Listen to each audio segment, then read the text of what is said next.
Blackfriars 5 go down in Acton. From the Encyclopedia of Acton Town.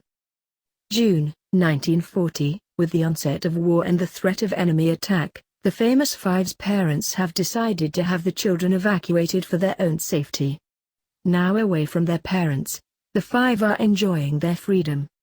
To ring, to ring, to ring, to ring. The children pulled furiously on their bells in a cacophony of sound as they raced their shiny new bicycles along Acton High Street, all the time shouting, laughing and giggling.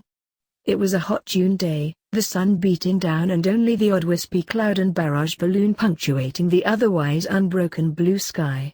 When they had pedaled as fast as they possibly could until their little legs positively ached, the children, Julian, Anne, Dick, and George, stopped pedaling and freewheeled down the remainder of the high street. Timmy, who made up the Five, was George's dog and not able to ride bicycles very well, so he ran on the pavement alongside them trying to keep up and barking with joy as loud as he could. Timmy was a black dog with a white belly, medium-length fur that always looked scruffy and of undetermined make to the children. Continuing to freewheel at high speed, the children shot past the fire station, where the firemen were taking advantage of the good weather to polish their 3 shiny red engines, their sleeves rolled up and mopping their brows as they worked. The children waved to the firemen as they went past, and the firemen waved back with clenched fists and cries of bloody kids. But the children were so happy they were oblivious to all this.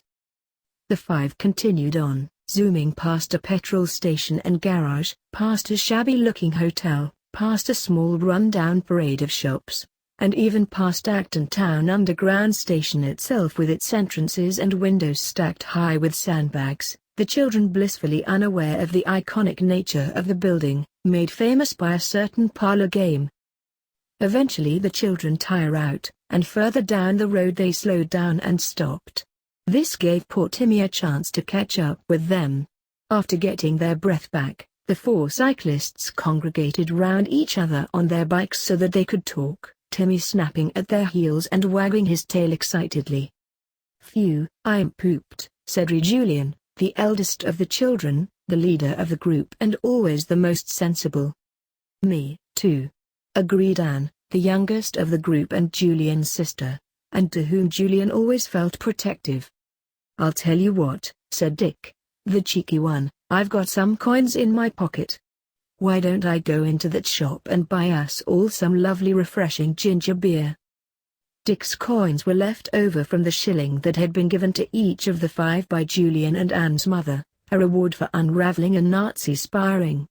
Timmy had buried his shilling in Mother's backyard, and it was probably still there. "What a top-hole idea," said George.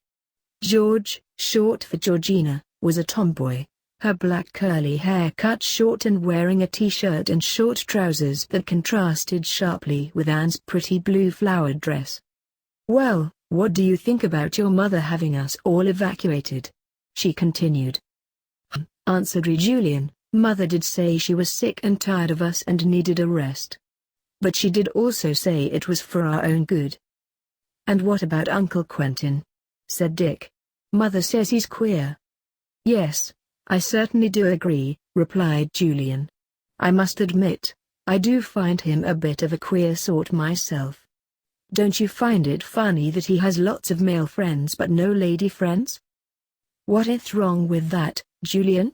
Anne had a pronounced lisp. "Oh, nothing I guess. But there is one other funny thing that has occurred to me. All of the other children being evacuated have been evacuated out of London. Why are we the only ones being evacuated into London?" Julian was also the cleverest of the group. Dick interrupted the conversation before anyone could think of an answer. "Look, what's happening over there?" Dick was pointing at the shop. 2 large, burly men ran out of the shop and made off down the street. Behind them, the shopkeeper, holding a bloody nose, staggered out of the shop. "Stop, thief, stop!" cried the shopkeeper, before collapsing onto the pavement. The children looked at each other, immediately knowing what had to be done. "Come in, gang. Let's get after them," cried Julian. The children mounted their bikes, and set off after the thieves. The men, being stocky in build, could not run very fast, and the children were soon able to overtake them. Turning the bikes round, the children had the thieves surrounded. "Get out the way, you brats," snarled the larger of the two burly thieves. "We're not going anywhere. We're the famous five," the children shouted in unison. "Oh no, not the famous five. We had no idea. We'll come quietly." The two men threw down their ill-gotten goods and lay on the pavement, clasping their hands behind their backs.